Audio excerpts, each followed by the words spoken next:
Então, pessoal, hoje vou bater um papo de credenciado aqui com meu amigo Leonardo Coimbra, que além de um grande profissional, é uma excelente pessoa aí que eu admiro muito e me inspiro para poder realizar os meus vídeos aí, dar o meu conteúdo, né, passar o conteúdo aqui no Instagram. E a proposta de hoje é justamente um diálogo mais leve, né, sobre o dia a dia do credenciado, né? O que que a gente faz no dia a dia, quais são as nossas dores, o que que tem de vantagem em ser credenciado, que é um nicho muito pouco explorado, apesar de no ano passado ter um pouco mais de divulgação, sair nas mídias sociais, beleza, mas antigamente era um nicho que ninguém sabia o que que era, quem fazia, por que que fazia. Então a gente vai É. tentar descomplicar o que que a gente faz aqui e explicar e de uma maneira leve, né? Um bate-papo aqui, um ping-pong. Eu vou fazer algumas perguntas para ele. E como o Instagram é meu, eu vou perguntar e eu mesmo vou responder, né? Então vou ser um pouco egocêntrico, vai ser um bate-bola, um ping-pong. Então ele vai ser o Neymar e eu vou ser o Mbappé, né? Aí eu vou passar agora para ele, para Leonardo Coimbra. Dá uma Neymar introdução, não. se apresenta aí. Mas não, Diego Souza. Deus me livre. E Perdeu o aí, velho? pênalti. Ó, essa coisa já entrando um pouco no assunto, né? Lutemberg, que é professor, que é uma grande cabeça da avaliação nacional, ele fez um levantamento, ele estava me dizendo que, olha, 10 faculdades no Brasil têm na graduação, a disciplina de avaliações. Então é por isso que ela é tão pouco conhecida na graduação, né? O cara sai da engenharia formado em engenheiro e às vezes muito bem formado, né? Eu falo às vezes porque tem gente que é mal formado mesmo, as instituições também não fazem isso. Não dá um Mas o mínimo, cara né? tem habilitação e não sabe que existe, cara. Por exemplo, eu comecei avaliações com, sei lá, 37 anos de idade, quase 10 de formado, né? Então, velho, assim, para mim também. Agora, eu fui professor, eu fui aluno na graduação de Rubem Dantas, que é a maior cabeça do Brasil. Então, eu tive essa sorte. Na Escola Politécnica de Pernambuco, ele era professor da federal e da estadual. Então, eu tive essa sorte de ter esse mestre aí de cara, né? Então, para mim, não faltou a formação de graduação. Isso foi uma coisa boa pra gente.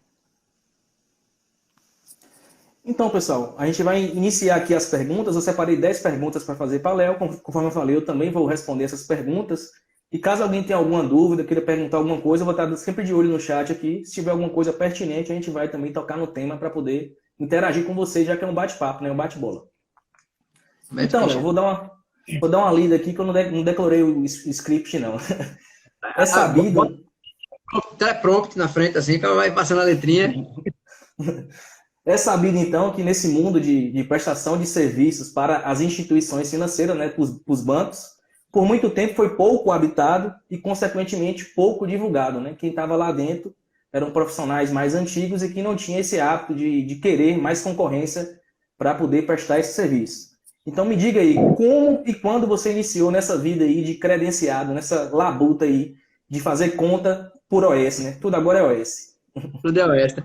Cara, então, tudo tem uma história por trás para contar, né? E eu, nesse ponto, Diego, eu agradeço muito a um amigo meu chamado Léo Pedrosa, que me apresentou a avaliação como oportunidade. Bom, primeiro nos anos 90, muita gente ganhou dinheiro com isso, né? Não existia ainda o método científico, não era inferência e tal, era fatores, tinha os coeficientes lá e tal. Então, muita gente ganhou muito dinheiro. A gente já entrou numa leva diferente aí, muito mais gente fazendo, mais competição, e esse cara que é meu brother, ele me apresentou isso no momento em que eu estava desempregado, mal, triste e tal. E talvez por isso eu tenha essa relação com a avaliação de muita gratidão, entendeu? Porque ela me abriu uma porta, o credenciamento nos bancos, e eu entrei primeiro no Banco do Nordeste. Então, o Banco do Nordeste é uma outra gratidão eterna, porque os caras são muito bons. E aí fala em Lutemberg, fala em Rômulo, a galera de Recife, Wagner, a turma toda. Então, eles me deram uma condição de, velho, é o seguinte, se tu quer continuar, tu quer fazer, é assim. Porque a Caixa Econômica é mais trivial, é mais SPPE, Minha Casa Minha Vida, é uma coisa mais de habitação, né? No banco, você começa a ver de cara, assim, galpão, indústria, assim, posto de gasolina, coisas que não são tão triviais. E aí é aquela coisa, você tem um choque inicial, mas assim, a tua formação, você vai para cima. E eu precisava ir para cima, né? Eu estava no momento de ressignificar um monte de coisa, né? Ó, vou-me embora e vou estudar. E assim foi. Rubem Dantas, Antônio Pelli, Di Biase, fiz um monte de curso, rodei um monte de coisa no Nordeste, para mergulhar, eu tenho que sair, eu tenho que fazer, tenho que começar e não posso demorar muito não, porque eu tô abrindo a boca e fechando feito piaba, como diz aqui, né? Aí a gente foi para cima e foi, bicho, foi muito legal, assim, e eu devo esse meu amigo isso, E depois eu segui minha carreira, não, porque eu não digo que tem uma carreira, né? Carreira é pra gente chique, né? Eu tenho uma vida aí de estrada, né? Como você também tem aí na Bahia. E, bicho, virou uma cachaça, velho. E disso veio um monte de coisa. Aí a gente vai falando. Mas aí você falou um pouco também de os bancos, né? Antigamente os bancos tinham o corpo técnico deles, né? Pouca gente e tal. E dali vieram também os grandes caras. Rubens foi lá, né? A turma do IBAP também, que muita gente foi da É, Caixa. BNH, mais para trás era o BNH, o Banco Nacional da Habitação, que migrou para a Caixa Econômica como gestora do FGTS. Então, velho, o Brasil tem uma grande escola de avaliadores. Grande escola, eu não sabia disso, mas nós somos, os avaliadores daqui somos do melhor do Brasil, do mundo. Nós temos grandes sim. avaliadores de grandes normas. A norma da gente é muito boa. Dito pelos ingleses. O Gutenberg me disse que na USP, ó, um inglês chegou lá e fez, cara, vocês fazem coisas aqui que a gente nem sabe que existe. O que a gente trabalha pouco, entendeu? Eles são muito mais qualitativos, né? Sim, sim. E quando foi que iniciou isso? Tipo, quanto tempo tem que você está prestando o serviço? Eu comecei a abrir a empresa, acho que é de 14. Faz 6 anos, né? Do 0 ao 100, né? Ao hoje, né? Então, eu me credenciei. Eu entrei com o intuito de fazer caixa, né? Todo mundo entra com caixa na cabeça, mas a caixa atrasou o edital. E aí eu entrei no Banco do Nordeste. Minha grande sorte, eu diria. Porque como eu peguei logo a coisa mais complicada, a caixa ficou mais fácil depois. Geralmente, quem faz caixa, quando vai para o BNB, se complica um pouquinho, porque está acostumado com laudo simplificado, e no BNB o laudo é completo. Então, assim, não estou criticando, estou dizendo que são coisas diferentes. Uma coisa é o sistema de habitação, outra coisa é você dar garantia para operação financeira de grande porte. 1,5 milhão, 2 milhões. Então, e o legal é você fazer tudo, né, pô? Porque aí você vai Sim. mostrar os métodos, você tem a comparativa, você tem a involução, a involução você não pode fazer. Mas, Diego, naturalmente você é levado privadamente, a clientes lhe chamam para fazer, né? Então você acaba, né, começa pelos bancos sempre para começar a beber da fonte, sendo remunerado por isso, né? E aí você vai, né, tendo os problemas, estudando, levando porrada, aprendendo, levando esporro, aprendendo de novo, né? Como diria, né, Allan Kardec, a gente só aprende pela dor, né, nunca pelo amor, né? Então vai na base do Hora Veja, aprende e segue, velho. Aí as pessoas, o mercado vai começando, como você estava conversando comigo essa semana sobre uma demanda privada, né? Você vai rodando, Sim. extremamente conhecido, né? No interior é mais fácil, porque tem menos gente, então você acaba sendo o cara da avaliação, né? É legal, você acaba fazendo um monte de coisa que tá ali ao lado da avaliação, né? E os métodos indiretos, né? Que a turma faz sempre comparativo.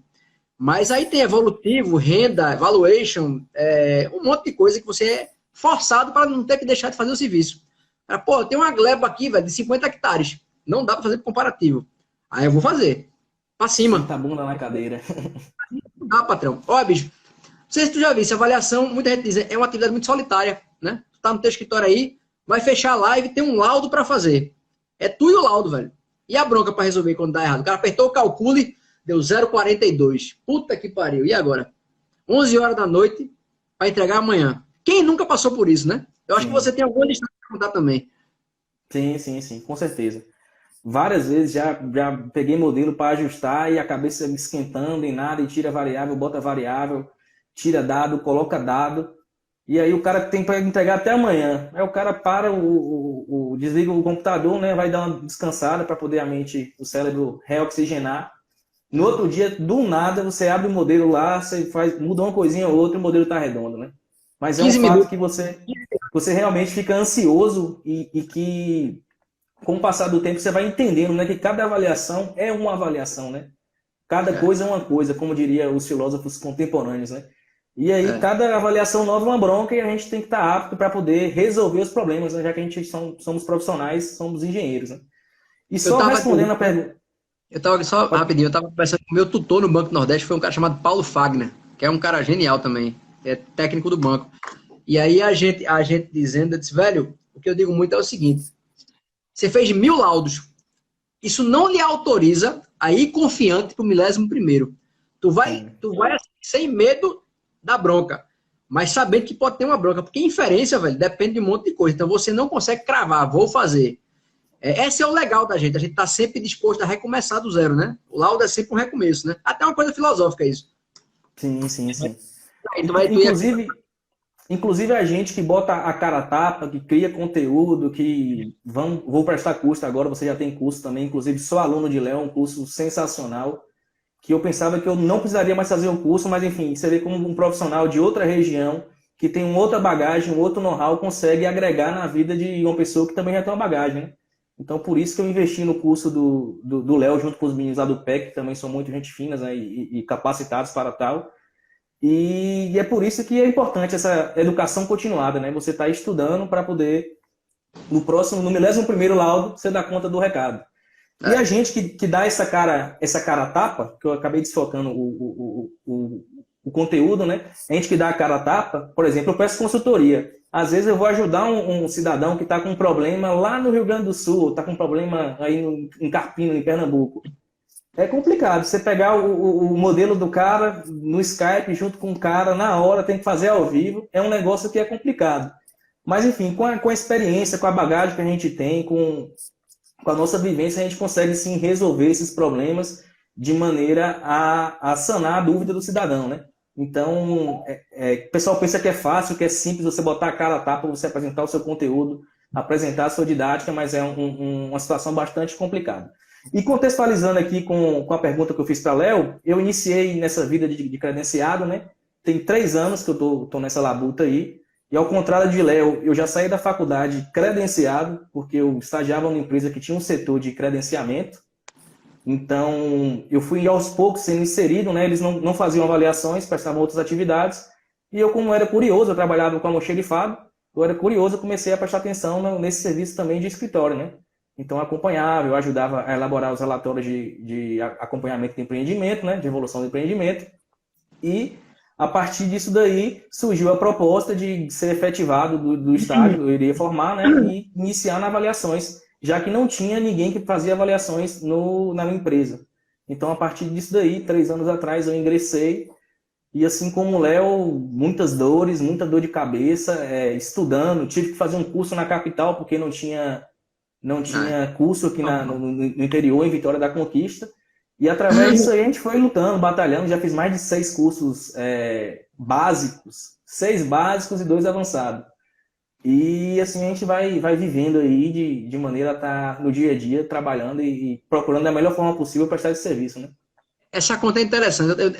Um dia desse eu estava vendo quantos cursos formais eu tinha feito como aluno. E tem muito, porque os bancos pedem 20 horas, né? Eu estava contabilizando 140 horas de curso. Foi 2 com o Rubens, 2 com o Pele, Ana Maria, Engenharia Econômica. Aí o cara vai somando 20 horas de cada negócio desse, né? É aquela coisa, velho, não tem jeito, né? Assim, sabe aquela velha novidade que sua avó lhe dizia? Tem que estudar, brother.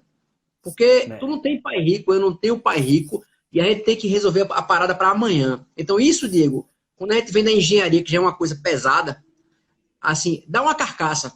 É legal dar essa carcaça, porque você acaba, né? Não é você não ter medo, é você enfrentar. Porra, quando eu comecei, velho, eu tinha medo de apertar o calcule. Tá ligado? Você fazia a coleta com medo da porra e dizia, bicho, e agora? Eu vou calcular, eu tô com medo de apertar, porque vai dar 0,47, vai dar 0,32, e eu quero 0,82, 0,89, 0,90. O cara fica... E o pior, né, velho? Você depois vai estudando que o 0,90 não significa nada, porque tu abre a tela, tem significação de 76, de 20, de 32, então eu tenho que ajustar um monte de coisa que eu nem sabia que existia. Então, ao longo da dor, você vai tendo que estudar muito mais para que a dor passe, né? Não é nem... É para quem entrega, você quer no começo você quer se livrar do laudo, né? Vamos entregar esse negócio logo, né? Assim, aí você vai com o tempo, vai ganhando a maturidade para poder entender que não, apesar de estar difícil, tem que acontecer, né? E essa é uma dor que todo mundo tem, ninguém diz que tem, né? Aí mostrar a cara aqui e dizer, velho, eu tenho medo hoje de fazer. Quando vem um laudo bronca, você fica estressado. Você vai entregar, né? Então a gente não tem que ter medo de expor a cara aqui, não. E a turma pensa que Diego, que Léo é alguma coisa demais. Não, velho, nós estamos aqui juntos. Assim, curiosamente, a gente tá falando aqui, a turma tá vendo. Ao contrário, vai ser amanhã, meu irmão. Então não tem essa não, entendeu? Eu sou muito desse jeito. E o DNA é muito isso, né? E só para dizer, esse cara aí é um cara diferente, velho. Nosso amigo DG é uma figura com a inteligência extremamente qualificada para essas questões de inferência. Ele sabe de tudo. Esse menino sabe de tudo. Aqui eu sou muito mais um entrevistador. Qual. Deixa eu abrir a caixa aqui. Henrique tá sugerindo para abrir a caixa. Meu sócio da Paraíba. Abre a caixa de ferramenta, porra. Bota para torar. É o que ele estava dizendo.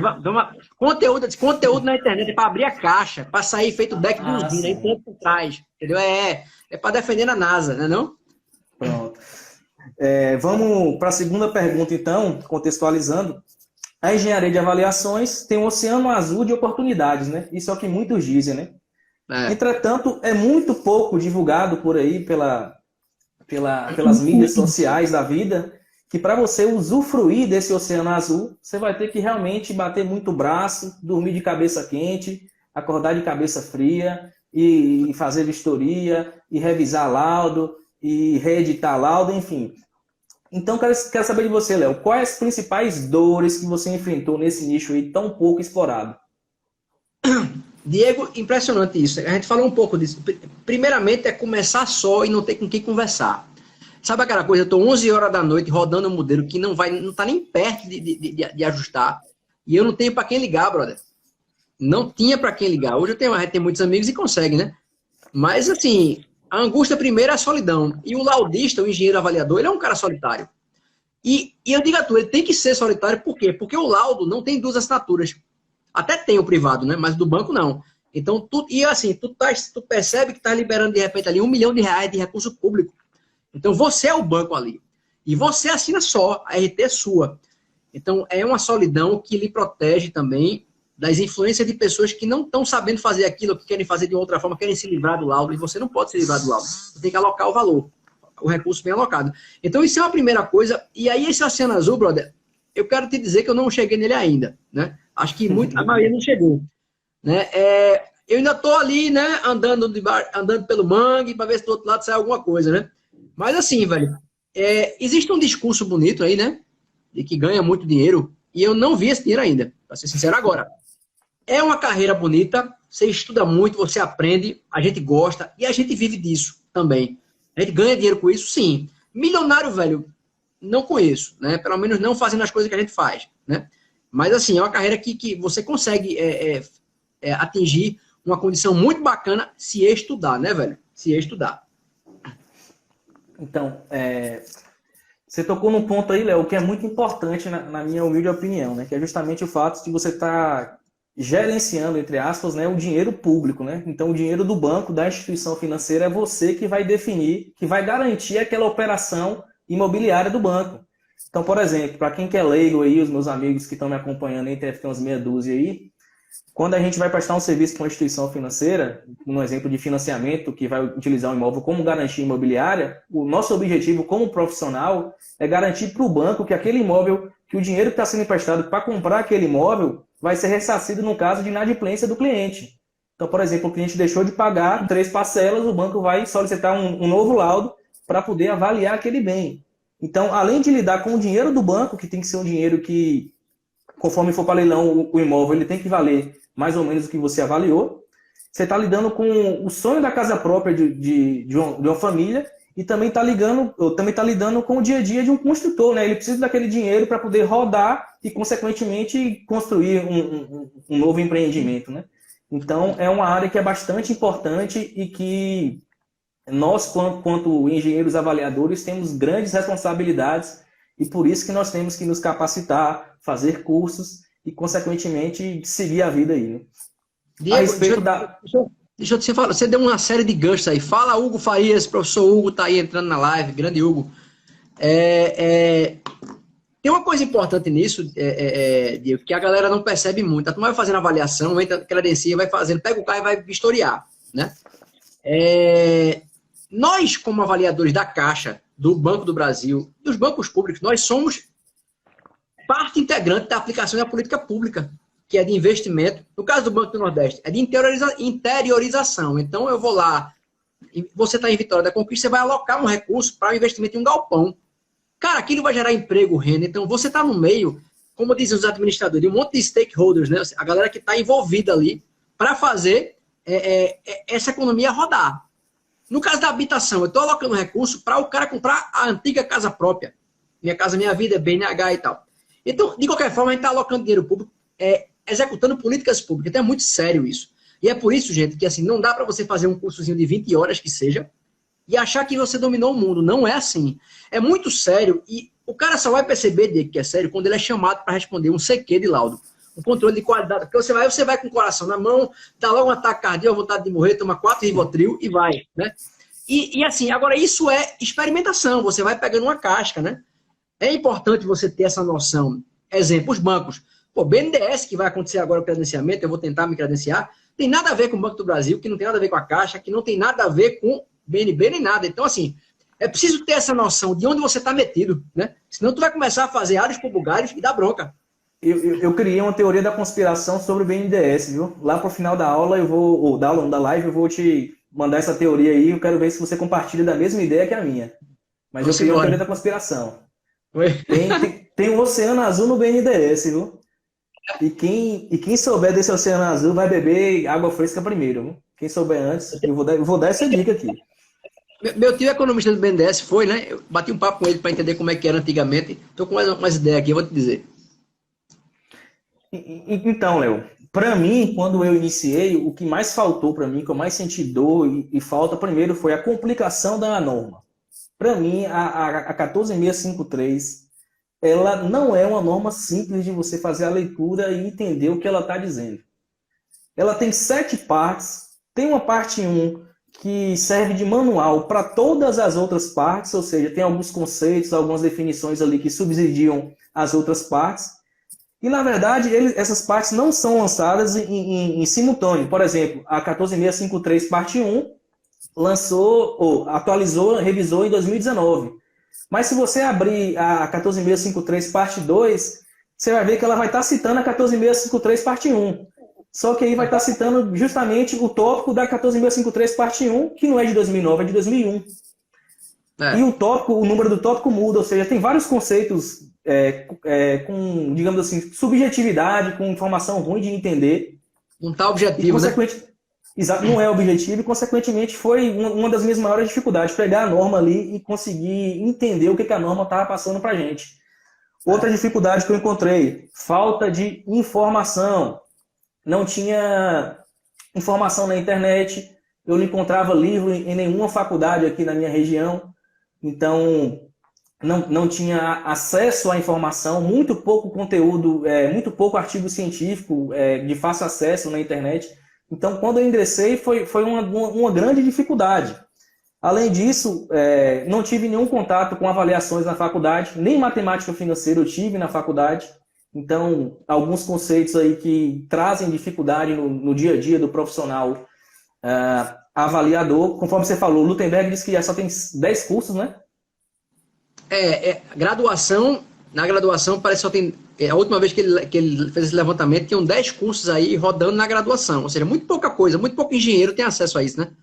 Exato. 10 cursos tem aqui na minha cidade, que tem 300 mil habitantes. 10 cursos de engenharia civil. Absurdo. E além disso, deixa eu dar uma pescada aqui na minha resposta, os colegas de trabalho são muito excêntricos, ou egocêntricos. O pessoal que já estava dentro, para você conseguir uma informação, para você sanar uma dúvida, Léo, era vamos falar assim, uma palavra feia, um inferno. Você tentava tirar a informação do cara, sanar uma dúvida, uma coisa que era simples, o cara poderia tirar 1 minuto ali para lhe responder, para lhe ajudar, um cidadão que está iniciando, ele te via como concorrente e, consequentemente, foi uma das minhas maiores dificuldades. E aí, graças a Deus, durante o decorrer da minha jornada, eu acabei conhecendo uma pessoa que era da minha cidade natal, que é Itapetinga, que me falou uma frase que eu levo até hoje, que é: o sol brilha para todo mundo. E a partir daí ela me ajudou, principalmente com os processos de funcionamento mesmo do banco, sistemas, que você não sabe como é que funciona. Se você tinha que colocar selfie, se não tinha que colocar selfie, onde colocava a equação, onde é que anexava as fotos, enfim. Isso foram coisas que não foram me ensinadas porque eu entrei durante o edital. Eu não entrei antes. Porque quem entra antes, quem entra no início do edital, tem a reunião com a gerência. E tal, aquele negócio todo. Exato. Eu não tive isso. E, consequentemente, essa cidadã de bem me ajudou e me disse essa frase que fez com que eu pudesse passar meu conhecimento, que eu adquiri com muito trabalho, para as outras pessoas, né? E assim que eu tenho levado até hoje. E aí eu vou citar um amigo, um colega aqui, que é uma grande referência em periodização no Brasil, que é a Petros Engenharia, Luiz Fernando Bierhofen. Ele postou uma coisa essa semana que eu achei fantástico. Gente, quando a gente ajuda um colega de profissão que está começando, nós não criamos concorrência, nós criamos sinergia e admiração. Fantástico isso. E eu tenho uma matemática que é assim, Diego, nesse campo da gente, cara, a gente tem que dividir para multiplicar. A gente divide conhecimento e multiplica amizades, feedback. A gente está aqui hoje porque eu comecei a seguir você no Instagram, você começou a me seguir, você fez o curso, e a gente tá aqui amigo. Então, assim, velho, essa conta é muito... Assim, tem gente que diz assim, não, a gente tem que restringir porque o mercado tem muita gente. Não, cara, faz o teu, faz bem feito o teu, estuda, e tu vai acabar dividindo e multiplicando, brother. É uma matemática um pouco diferente. Agora, concordo com você. É um mercado ainda muito difícil, tem muito egoísmo, muita gente pensando no umbigo, é um mercado muito visceral, né? E aí a gente tem... Aí hoje, assim, porra, no Instagram ficou mais fácil, né? Porque assim, você tem os grupos de WhatsApp específicos para cada coisa. Então, avaliação econômica, tem a gente aqui fazendo conteúdo. Cara, assim, mudou, mas ainda existe essa galera que faz mal as coisas, né? Que prefere... E o pior, viu, Diego? Eles acham que eles sabem alguma coisa de uma sociedade secreta, que ninguém mais sabe, né? Aquele conhecimento, a gente tá fazendo uma grande coisa. Cara, a gente tá fazendo o que todo mundo faz. Agora, a gente tem aqui dar a cara a tapa e procurar fazer melhor cada dia, incrementalmente falando, né? Exato. Paulo Germano disse aqui que aprender estatística através de livros é um diferencial. Paulo, aprender estatística é um diferencial. Como é que você vai aprender, velho? Tu vai ter que estudar no livro, na internet, com curso, online, presencial, fazendo uma pós-graduação, né? Eu acho que essa é como você disse, né? Estudar é todo dia, meu irmão. Todo dia é dia de estudar. Exatamente. Dando continuidade aqui, gente, terceira pergunta. Léo, tá me ouvindo agora? Tô ouvindo, tá? Deu uma corzinha, mas tá ok. Reza a lenda, Léo, que toda mentira tem um fundo de verdade. Então me conte aí, qual a principal vantagem ou vantagens de atuar como um profissional credenciado? Você fala, eu cortou um pouquinho, Diego, vantagens e desvantagens? Não, vantagens. Qual a principal vantagem em trabalhar como credenciado? Vantagem? Cortou. Isso. Tá. Assim, velho, como credenciado, primeiro que o credenciamento é a porta que se abre, né? No começo você vai ser experimentado pelo credenciamento. Você não consegue fazer um curso de 20 horas e rapidamente pegar um monte de trabalho privado. Não existe isso. Então você vai ser rodado, né, exposto ao mercado via credenciamento. A gente vai compulsoriamente te mandar e-mails. Então a Caixa chega, o BNB chega, aí você vai começando a rodar ali. E você vai ser pago para aprender, na verdade. Aí você vai pegando essa rodagem e com o tempo, se você quiser, aí você vai entrar por outros métodos. Aí você vai fazer evolutivo, você vai fazer involução, você vai entrar na econômica, que é uma cachaça que eu adoro, é parte de valuation, avaliação econômica charretada aquilo. E aí, assim, você vai, consequentemente, você vai se relacionar com pessoas que precisam disso. Você vai começar a ter laudos privados. Aí no laudo privado é como eu te disse, porra, cara, 70 hectares. Cara, não dá mais para fazer comparação, eu tenho que começar a crescer. Aí como é que Léo Coimbra aprendeu a fazer involutivo? De trás para frente, brother. Como o involutivo é, né? Peguei um bocado de laudo que todo mundo faz. Porra, esse cara faz assim, esse cara faz assim, esse cara faz assim. Aí comecei a estudar, peguei um livro, um artigo científico, montei o meu modelo de involução baseado na norma, pau. Entendeu? E você vai, claro, aprendendo. E foi assim que foi com o evolutivo, com econômica também. E aí você vai, velho. Você vai. E é a melhor forma de fazer, Diego, você vai aprendendo com a dor, né? Você vai sem dormir, dormindo tarde, estressado e vai aprendendo, né? Agora sim, eu acho... Fala. Eu acho que você não entendeu bem a pergunta, ou melhor, a falha de comunicação aí, não sei se é a minha internet ou se é a sua, a pergunta era a respeito qual a principal vantagem de trabalhar como credenciado. Ah, tá. Desculpa, então eu me perdi um pouco. Tá. A vantagem é que você tem a recorrência, né? Você começa já tendo uma recorrência. Mas eu engatei assim. Você começa a ser exposto aos primeiros laudos sem ter currículo para isso. Você está credenciado, você vai ser compulsoriamente demandado. Então você começa a aprender e começa a ter uma recorrência. Já começa a entrar uma grana todo mês. Então você paga um pouco do que você, né, aprendeu, já rodando um orçamentozinho e aprendendo. Essa é a vantagem, porque é o que eu estava dizendo, você é exposto ao mercado e você vai pegando coisas privadas, vai começando a crescer. Aí o crescimento, se você quiser, é natural. Você vai, né, experimentando novos métodos e tal. Essa é a principal vantagem, né, dentro desse mercado que você se propõe. E outra coisa é que no começo todo mundo faz com uma alternativa. O cara tem um emprego, aí faz a vistoria no sábado, né? Não é isso? Você vai fazendo lá da noite. Então você começa assim, aí começa a ficar bacana, porra, vou fazer minha empresa. Ou vou fazer minha empresa crescer, que tem que ter uma empresa já, né? Então, acho que é uma primeira vantagem aí, boa, você ter essa recorrência complementar no início. Para mim é parecido. O fato de você não procurar o serviço vir até você na sua caixa de e-mail é super cômodo. Você está fazendo outra atividade, sei lá, tá na academia, do nada chega o e-mail lá, ordem de serviço tal lugar, e você já começa a pensar quando que você vai executar aquilo. Isso para mim é fantástico, né? Porque a grande dificuldade de quem sai para o mercado de trabalho, de quem sai da faculdade e vai para o mercado de trabalho, é conseguir serviço. Porque já tem profissionais que estão consolidados ali no mercado, e para quem é recém-formado, o fato de você ingressar no nicho em que o trabalho vem para você, ele vem sozinho automaticamente, é de lascar. Sua bronca foi credenciar, né? Credenciou, é esperar o e-mail chegar. Exato. Legal. E outro ponto importante que tipo, me ajudou na minha carreira toda, até hoje eu considero importante, que é justamente a flexibilidade de horários.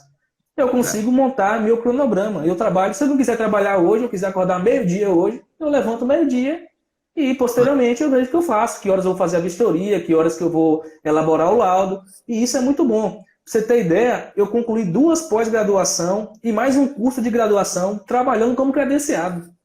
Me diga em que emprego ou em que atividade eu conseguiria fazer uma coisa dessa. Pois é. Não tem como. É arretado. Isso é uma grande sacada, né? Porque você tá... E outra coisa, Diego, por exemplo, você vai dizer assim, Léo, tu só faz avaliação? Não. Eu faço um monte de coisa que não é avaliação, né? Eu faço obra, eu faço consultoria, eu dou aula, enfim, eu até faço avaliação, né? Assim também, dentro de um conjunto de coisas que a gente faz. Por quê, velho? Porque você acaba... E você acaba aí, Diego, essa história de você empreender quebra muito medo, né? Então, aquela coisa, aquele medo que você tem, porra, eu quero ser empregado ou funcionário de uma empresa muito bacana e tal. Cara, eu não quero. Eu quero ter as 1000 coisas que eu tenho para fazer e dormindo, por enquanto, pouco como eu durmo, né? Às vezes levando a costa da esposa por causa disso. Mas, assim, é muito gostoso, Diego, você poder fazer 5, 6 assuntos ao mesmo tempo, sabe?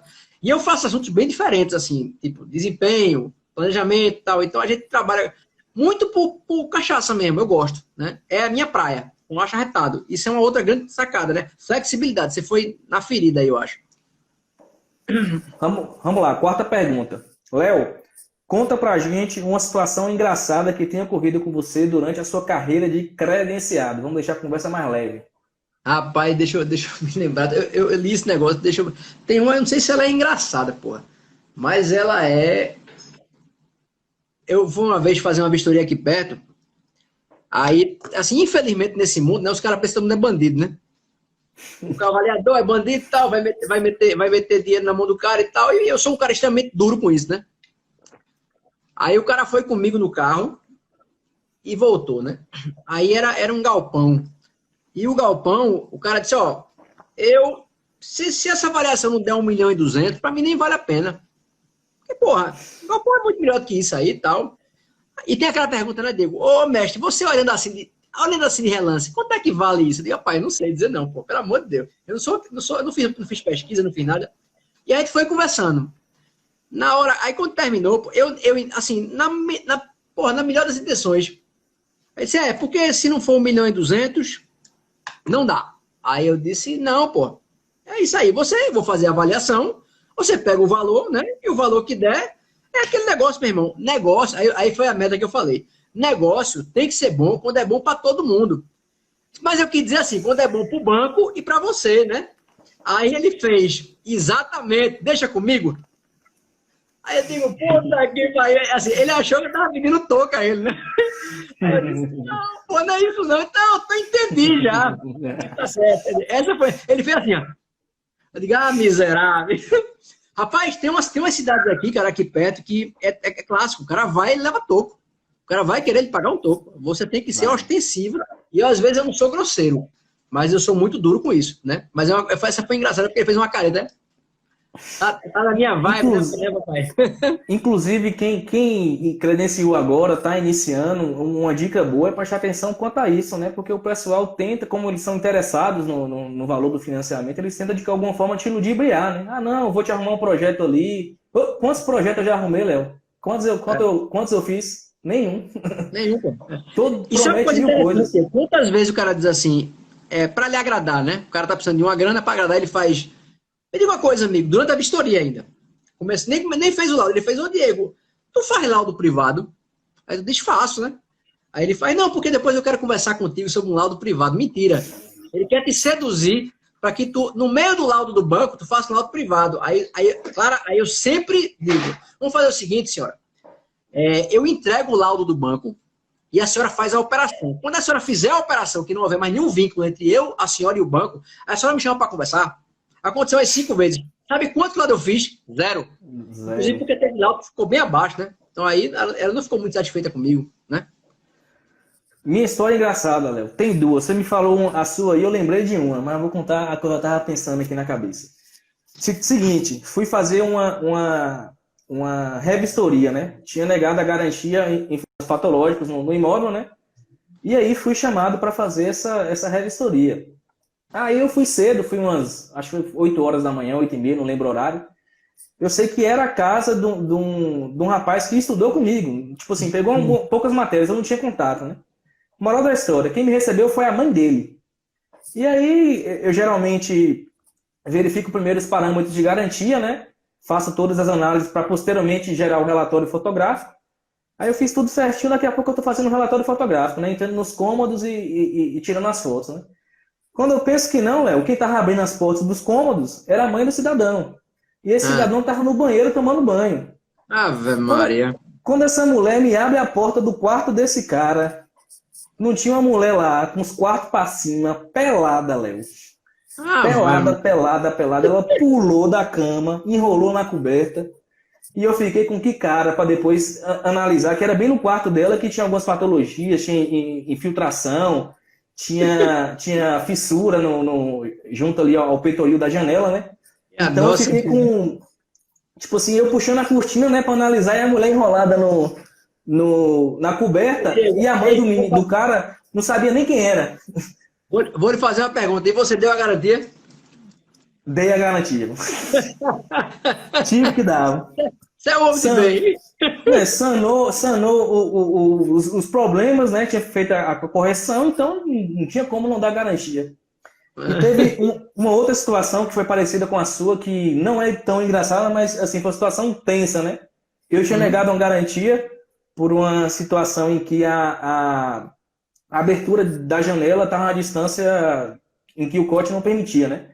Não tinha distância mínima. Eu neguei a garantia e durante a revistoria eu estava sem carro. Eu tinha deixado meu carro lá em Tapetinga, que é a minha cidade natal. E aí eu liguei pro acompanhante da vistoria e falei: não, você pode me dar uma carona? Posso. Beleza. Ele veio, me buscou aqui no meu apartamento e a gente foi lá no imóvel. Verifiquei, tirei as fotos, tudo beleza. Quando eu tô dentro do carro desse cara, esse cara me levando embora, aí bicho bom de conversa, velho, dando altas ideias legais, né?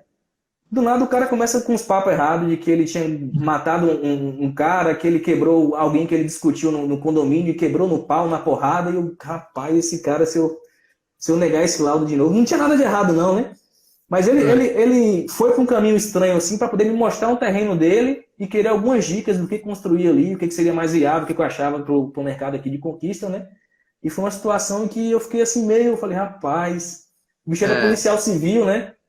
E construtor também. Então foi uma situação um pouco engraçada, mas não tanto quanto uma cidadã com os quartos para cima, nua, que ninguém tava esperando. Só o rapaz que tava no banheiro. Tem algumas situações que a gente acaba...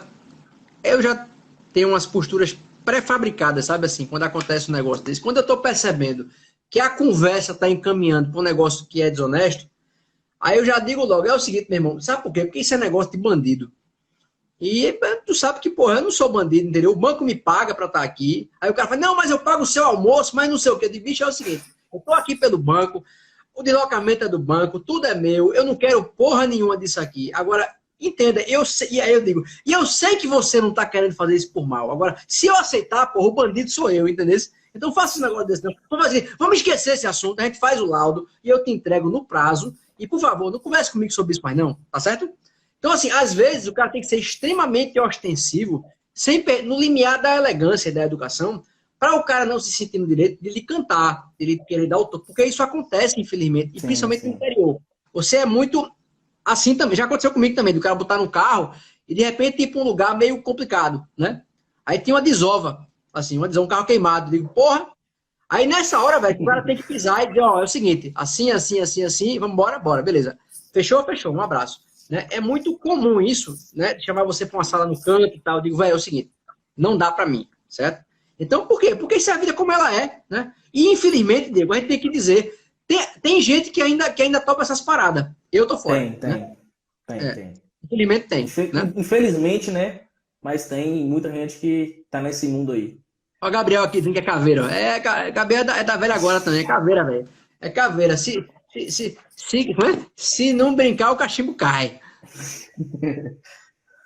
Léo, quinta pergunta é uma pergunta que é quase uma consultoria. Viu? Essa foi eu que eu fiz na intenção de obter respostas que vão me impulsionar para poder faturar Aham. meus 30 mil por mês. Viu?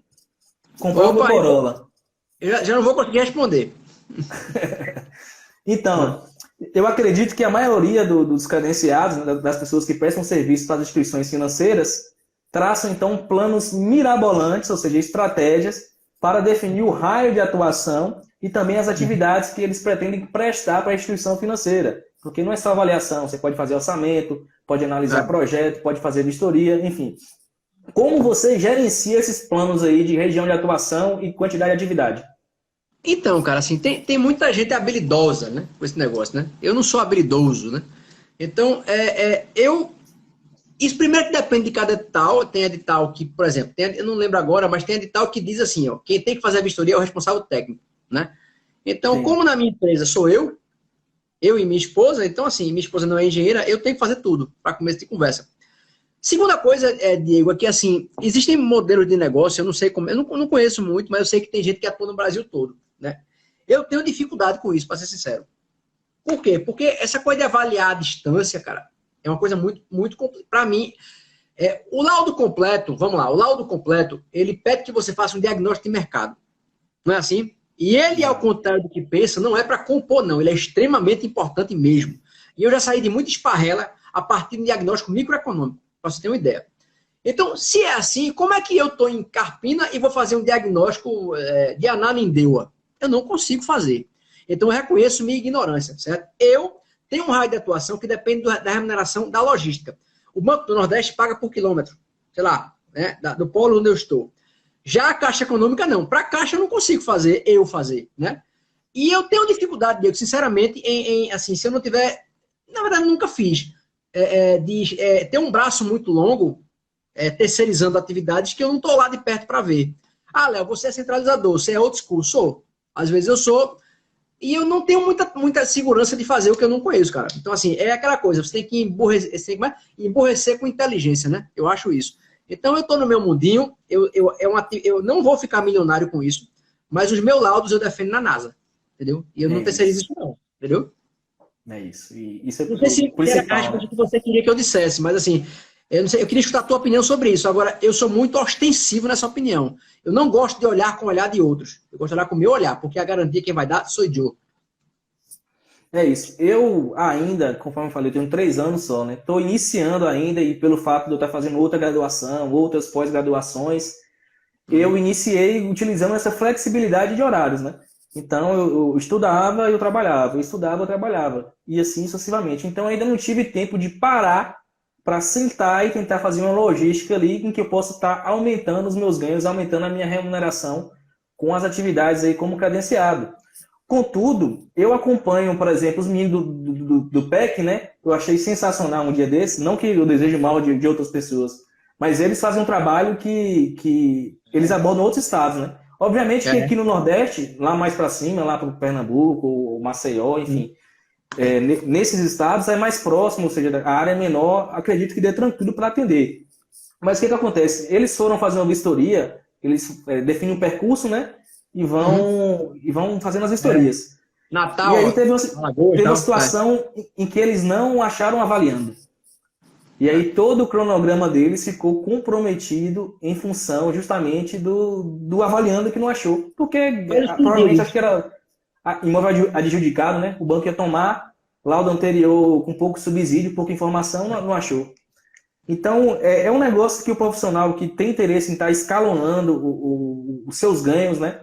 com a remuneração do banco, ele tem que estar pensando tanto na parte financeira, mas também na parte que você falou de defender os seus trabalhos. Porque não adianta eu, Diego, terceirizar, colocar um profissional como responsável técnico da minha empresa em outra região aqui da Bahia ou em outro estado, né, caso eu esteja credenciado em outro estado, e, consequentemente, eu não garantir que os trabalhos que ele vai elaborar serão trabalhos satisfatórios, porque eu também assino como representante legal da empresa, né? Então, eu sempre tenho isso em mente, eu penso em escalonar, em colocar mais atividades ou treinar pessoas, capacitar para poder prestar serviço para mim. Contudo, é o que você falou, né? Eu tenho que pensar bastante na parte de defender o meu trabalho, né? Então, Diego, eu não estou dizendo que eu tô dizendo que não é possível. Eu estou dizendo que Léo, eu não me sinto assim. Eu não consigo, assim, eu não sei como é que eu lidaria com isso, porque, né? Eu sou muito, a minha atividade ela é muito pessoal, né? O laudo é uma coisa muito pessoal para mim, né? Eu faço diagnóstico, eu faço avaliação. Eu diria que hoje eu não me sinto preparado para abraçar o Brasilzão, né? Que é um país tão grande, né? Eu acho, para mim é complicado. Eu não gosto da ideia de não estar lá para ver. Ah, centralizador, você tem limites? Tenho. Prefiro até, né? Sim. E aí vai vivendo a vida do jeito que ela é, né? Vai vivendo tranquilo, sem muita dor de cabeça. Mas assim, Diego, eu vou. Só pra. A gente tá. Eita, tem um horário aqui já. Só assim, minha vida é muito. A minha história é muito peculiar, né? Eu tinha, cara, 30 quilos a mais há 3 anos. Eu era uma bolinha. Por quê? Porque eu era um cara doente, né? E aí eu passei por um choque grande na vida e tive que. E tendo uma encruzilhada, eu digo, ó, tenho que decidir. E aí, eu vou ficar desse jeito. Eu tava doente, né? E aí eu adquiri uma doença crônica por isso. E, porra, eu tive que me reinventar. Eu digo, ó, velho, agora eu tenho que ser uma outra pessoa. Perdi 30 quilos, né? Papai do Céu fechou uma porta e abriu 70 janelas. Uma delas chama-se Renata Leão, que é minha esposa. E aí, pô, minha vida ganhou um outro sentido. Coloriu minha vida. Então, cara, os motivos que eu tenho para fazer o que eu faço não tem que ser o de ninguém, né? E eu sou muito feliz com a vida que eu tenho no interior. Viemos para cá para ter qualidade e felicidade, e temos, né? E aí, assim, velho, a gente se basta muito na gente e no que a gente consegue fazer de legal. Então, assim, até por uma questão de ter que redimensionar a vida mesmo, a gente tem muita coisa que a gente mudou os gostos. E aprendo muito com ela, com minha família, com meus pais, que já são mais velhinhos, né? Nem, se ele escutar, ele vai ficar puto, mas, né? 70 já. E aí, velho, assim, eu escutei uma vez de Luiz Ceoto, o maior figura da corporação no Brasil. Ele disse, ó, você tem que ser feliz como você quiser ser. Você não tem que copiar a minha história. Isso é arretado, né? Então, o jeito de Diego ser feliz é saindo daqui da live e indo assistir um filme de guerra. O meu é comer uma pizza. Então, velho, cara, não tem segredo. Também não tem algoritmo, né? Exato. E tem outro fator também que eu não falei, que eu considero muito importante também, é o fato de você se deslocar, né? Você fazer viagens compridas de veículo, você cansa e tal, você pode acabar ocasionando um acidente, acabando com a sua vida, em virtude de uma OS a mais, ou 2 OS a mais, ou 5 OS a mais, né? Então, eu vou com minha esposa, é algo a se colocar na balança, né? Toda vez que a gente viaja, a gente vai aí almoça num lugar diferente, aí acaba sendo também um pouco de turismo, né? É arretado. Sim. Sexta pergunta, vamos adiantar porque o horário já está esticando mesmo, né? Vai dar 1 hora de live. Bora, ainda tem uma munganga que eu quero fazer aqui. O que você acha da exigência de selfies por parte dos bancos? Fundamental. Tem muito cara recebendo foto de corretor, cara. Para ser bem sincero e bem objetivo, né? Isso é safadeza, isso é bandidagem, isso é fraude.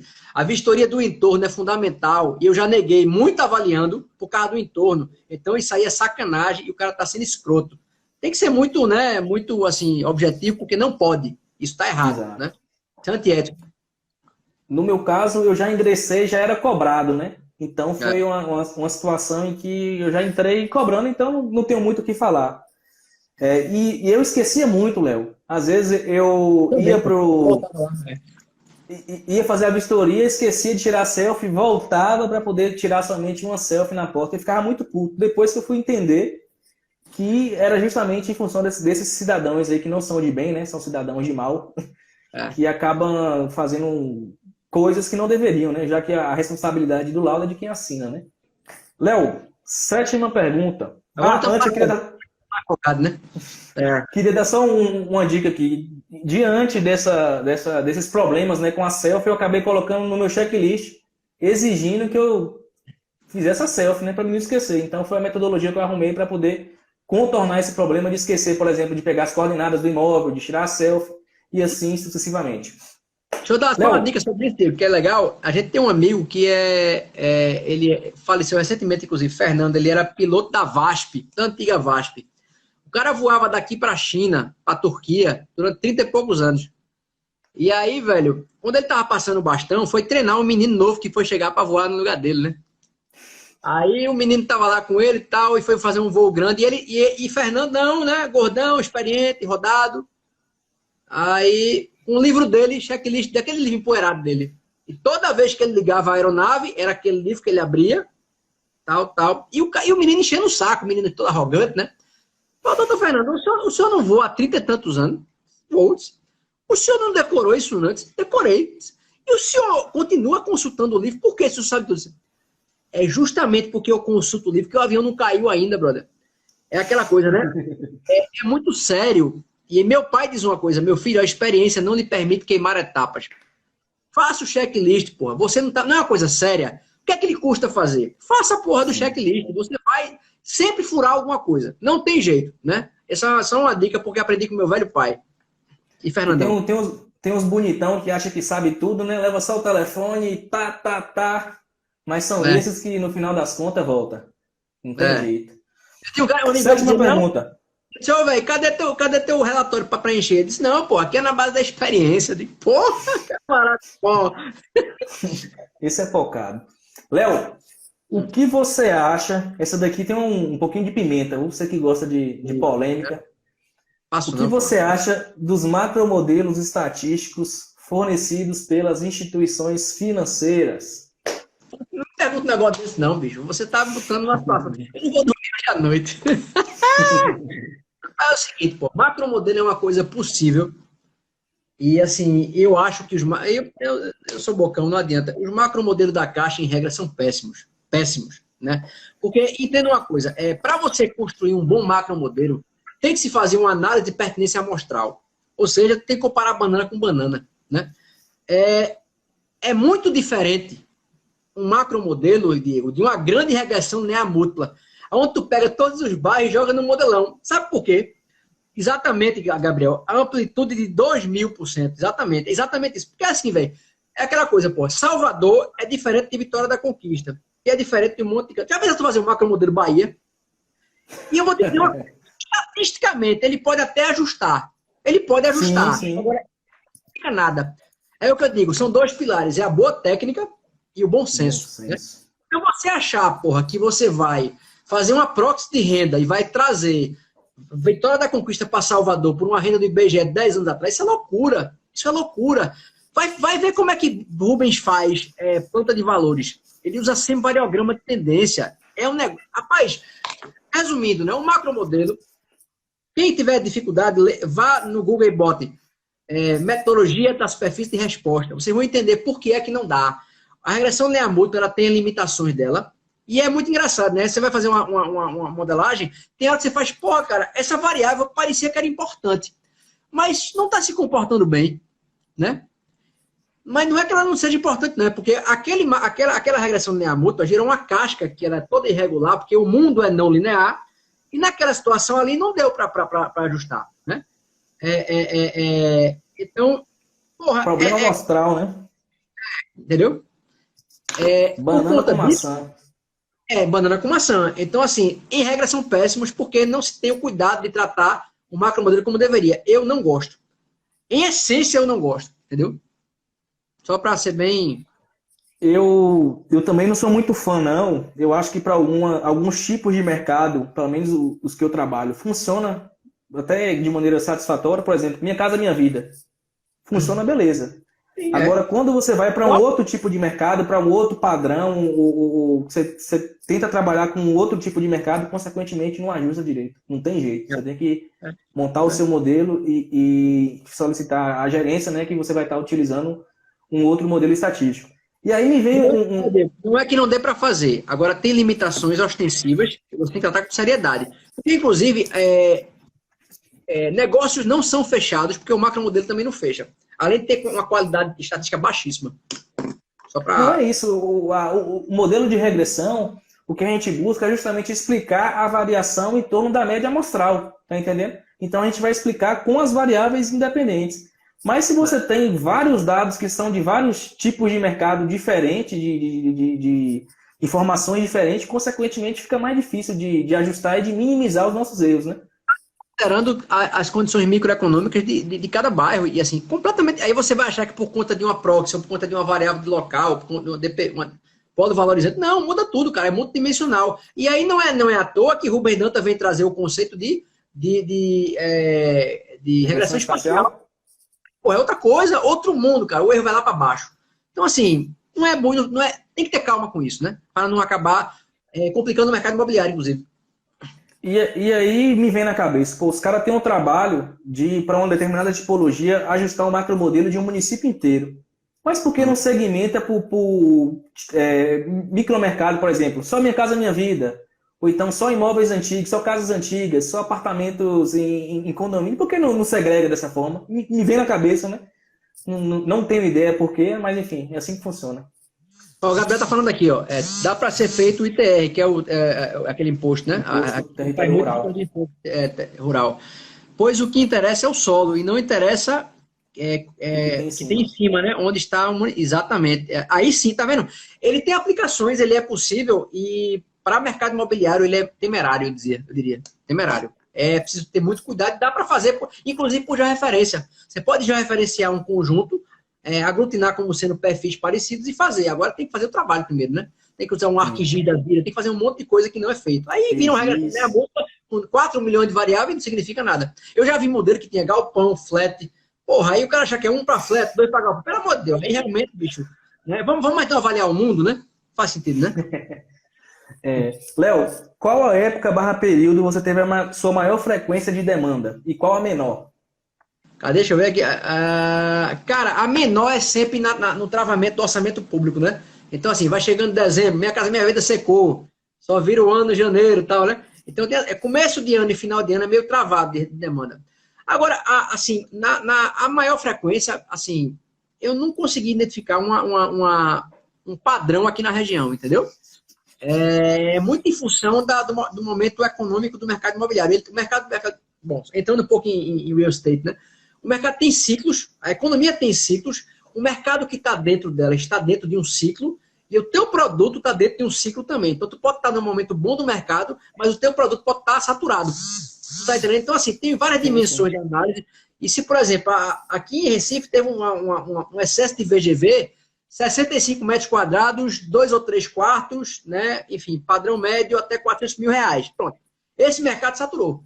Então, você tem um excesso de estoque disso. Minha Casa Minha Vida tem um funding público. Então, consequentemente, e com a flexibilização da pandemia, ficou até melhor. Aqui queimou estoque. Então, ficou pipocado Minha Casa Minha Vida. Aumentou a participação no mercado, dado que o SPPE caiu, de participação relativa. Né? Então, faz parte disso e, assim, depende muito de momento. Para mim, foi no final de 2018 e no início de 2019, seguindo totalmente o contrário do que você falou. Mas, enfim, cada região é uma região, né? E tem um outro fator importante que é o medo, entre aspas, né, do pessoal que trabalha incorporando aí, da mudança das regras para poder aceitar o imóvel como garantia, da mudança das regras para poder financiar o imóvel. Então, sempre gera digamos, essa insegurança por parte do construtor, do incorporador e, consequentemente reduz um pouco a demanda, né? Mas no final de 2019, no final de 2018 e no início de 2019, aqui em Vitória da Conquista, o negócio estava bom. Entretanto... Só um ponto aqui. Tainá Santos diz que tem todo um estudo na região hoje para poder elaborar os macromodelos. E ainda assim, os engenheiros avaliadores devem avaliar a avaliação de cada um. Eu concordo que tem que ser assim e deveria ser assim. Na prática, muitas vezes não é assim. E aí a qualidade do modelo cai assim despenca, na verdade, né? Inclusive, uma dica para o pessoal que está iniciando, porque na verdade o cara que vai iniciando ele entra cru, né? É o que você falou. E aí o cara vê o macro modelo, ele pensa que é uma facilidade que o banco está dando para ele, né? Antigamente mesmo, quando eu iniciei, eu vi atividade a 413 na caixa e falava, pô, matei o dinheiro, matei 300 e tantos reais. E aí, mas na verdade não é isso, né? Às vezes é um pepino, você tem que identificar se realmente aquele modelo ele está contemplando o mercado em que você vai estar estudando e, consequentemente, tomar a tomada de decisão correta, né? Então, é uma dica você não simplesmente utilizar o macromodelo, projetar as características do imóvel avaliando e simplesmente achar que o valor que deu lá, o valor médio, a estimativa de tendência central, é o valor do imóvel e ponto. E ser irredutível, não. Você tem que ser flexível e entender isso, né? Tem que prestar atenção no seguinte, né? Quando você pega uma 414, uma 412, né? Vistoria e tal, lá tem você vai preencher ali o negócio, um 400, enfim. Quando você assina a RT, cara, é como se aquela regressão fosse sua. Então, tu responde por ela também. Então, assim, cuidado com isso, né? Tainá faz assim, se considerarem que os bancos estavam querendo usar apenas um modelo e não tem engenheiros para validar, vai virar bagunça. Então, os bancos estão discutindo isso, tá, Tainá? Tá na pauta da Caixa e na pandemia ficou mais forte ainda isso. E se você me perguntar o que é que eu acho que vai acontecer. Eu acho que para frente, credenciamento de Caixa Econômica, do ponto de vista científico, Diego, científico, eles têm metodologia para, inclusive, para as tipologias comuns, SBPE, Minha Casa Minha Vida, para errar pouco. Certo? Assim, você pega sistemas FUSE, você pega algoritmo genético, você pega inteligência, learning machine, eles têm uma big data estruturada, e se eles quiserem apertar um play ou um cálculo... E um banco de dados enorme, né? Absurdamente qualificado e bem parametrizado. Enfim, eu acho, e não, isso não é uma defesa não, isso é uma constatação. Tem muito artigo científico mostrando a qualidade disso. Bom, não precisa dizer. Isso é uma briga muito mais política do que técnica, né? E eu entendo que o banco já fez essa conta, inclusive. E eu tenho uma expectativa ruim de que o credenciamento no longo prazo ele acabe. Da Caixa Econômica, certo? Sim, sim. Se eu não me engano, saiu uma resolução do Banco Central, que foi até muito discutido lá no Cobreap, em Salvador, e que a tendência é essa, né? Computador fazer as contas e... O Banco Central, ele foi em desacordo, né, com, se não me engano, acho que foi isso, com o Acordo de Basileia, que diz que é necessário que você tenha uma avaliação do técnico para lastrear a operação financeira, né? E aí, enfim, é uma discussão isso, né? E essa discussão está posta e é preciso a gente pensar nisso até para arrumar uma alternativa. E eu queria depois tratar de aplicação alternativa de avaliação, porque é um caminho, né? E vai ser justamente a nossa próxima pergunta aqui, né? Parecido com isso, né? A engenharia de avaliações, diferente do que muitos pensam, é muito vasta e engloba conhecimentos aí multidisciplinares. Então, eu queria que você explicasse um pouco os principais nichos de atuação da engenharia de avaliações, as outras metodologias, enfim, esse mundo que você já falou um pouco já, né? O Hugo falou a resolução aí, ó. Aí o Hugo lembrou da gente da resolução do Bacen, que é a 4754. Exatamente, Hugo. Aí tá essa CLEU, mas já faz tempo isso. Já faz, assim, a discussão já está acontecendo há um tempo. Bom, velho, a avaliação... Por exemplo, eu atuo com inteligência de mercado hoje, Hugo. Então, o que é que eu faço? Eu faço AQI, análise de qualidade de investimento. Eu pego a implantação imobiliária e eu faço um fluxo de caixa dela. Eu planejo ela, o orçamento vem, eu dinamizo ele, né? E a parte de cima, que é o fluxo de receita, é um VGV. Adivinha o que é um VGV? É uma tabela de preço distribuída no tempo. Adivinha o que é isso? Eu faço metrificação de VGV de risco por inferência estatística. É uma aplicação alternativa de avaliação. Você pode metrificar risco, você pode metrificar VGV, você pode dinamizar a tabela de preço. Você pode achar qual é a melhor entrada. Você pode jogar isso no fluxo de caixa e entender qual é a melhor forma de fazer aquela venda. E metrificar aquilo ali baseado em avaliação de imóveis. No caso, inferência estatística, né? Então, assim, tem muita alternativa.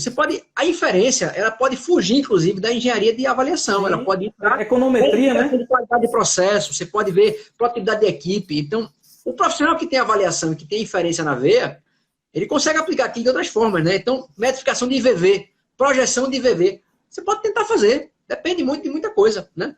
Então, existem formas de fazer inteligência de mercado e a avaliação é uma ponta disso, é a ponta da receita. Tu pode metrificar até custo, pode ver custo, roadmap, você pegar histórico de custo e metrificar para frente tendência, né? Tu pode fazer a avaliação, repara, eu tenho 40 dados de oferta mensal, de oferta e transação.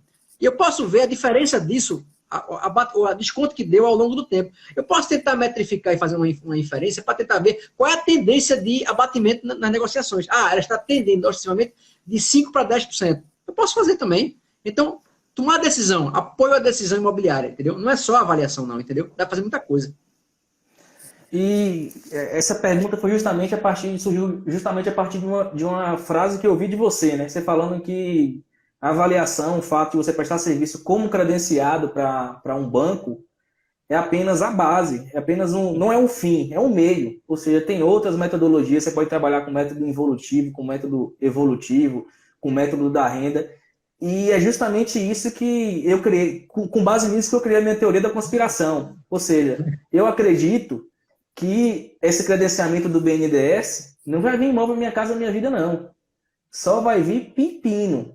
Vai vir imposto, vai vir gleba com 20 mil metros quadrados, vai vir só imóvel atípico. Na minha humilde opinião, né? Com base em quê? Com base em nada. Eu criei isso na minha cabeça e eu estou apostando nisso. Então, por isso que eu pretendo me credenciar nas atividades atípicas, não só naquela atividade de método comparativo, que é o que a gente acaba fazendo com base, né? Você não precisa se credenciar e prestar só o método comparativo, só Minha Casa Minha Vida. Você tem que sair desse hábito, né? Dessa comodidade, porque por mais que cada avaliação seja uma situação diferente, as avaliações acabam sendo, em geral, muito iguais, né? A grande maioria. E eu acredito que a caixa preta do BNDES é justamente aí muito dinheiro, muita remuneração em função desses imóveis atípicos que necessitarão de metodologias totalmente diferentes e com conhecimentos específicos, né? Lembrando que amanhã tem o webinar do IBAP Nacional, né? Que vai falar às 4 horas, vai falar sobre método involutivo. Então, quem tiver interesse... Estou inscrito já. Quem tiver interesse, as sessões estão abertas. O Gabriel falou aqui mais uma aplicação, né? Que a peso, né? Quilo por engorda, né? Cadê? Porque ele faz muita área rural, né? Gabriel, quilômetro de engorda e tal. E vê só, Diego, essa questão do BNDES me preocupa um pouco, tá? Aí, vem em mim fazendo 10 mil hectares. Esse Gabriel é uma resenha. Um abraço, meu irmão. Olha, o BNDES, cara, sabe, o Brasil não é para amadores. O BNDES vai ser uma coisa de complexidade bacana.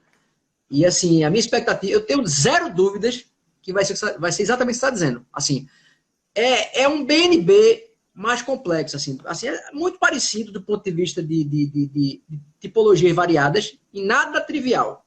Duvido muito de trivialidade, acho muito raramente terá. E só operação grande, então não é à toa que o ticket médio é muito mais alto, né? Então, assim, muito bom. É um credenciamento que não existia, o banco tinha técnicos próprios para fazer isso. Enfim, eu vou ler o edital com mais calma, não li direito ainda. Vai abrir a inscrição, né? E eu acho que vai ser muito enriquecedor para quem entrar. Eu vou tentar entrar. E, cara, não pense que vai ser 55 metros quadrados e tal. Não esqueça isso aí. Esqueça isso aí. Realmente tem que estudar. Exatamente. Eu estou fazendo isso já. Léo, vamos finalizar aqui as perguntas, né? Eu queria que você passasse uma mensagem ou uma dica, né, para quem está iniciando agora ou quem pretende iniciar a prestação de serviços aí para as instituições financeiras. Cara, quem sou eu para, né, para ser exemplo ou dizer o que as pessoas fazem? Agora, a minha experiência é a seguinte: é muito legal a atividade, é muito engrandecedora. É uma atividade que você estudando e se aplicando, você aprende um monte de coisa, você começa a ler bem o mercado. Você começa naturalmente a migrar para outros métodos e migrar para outras atividades.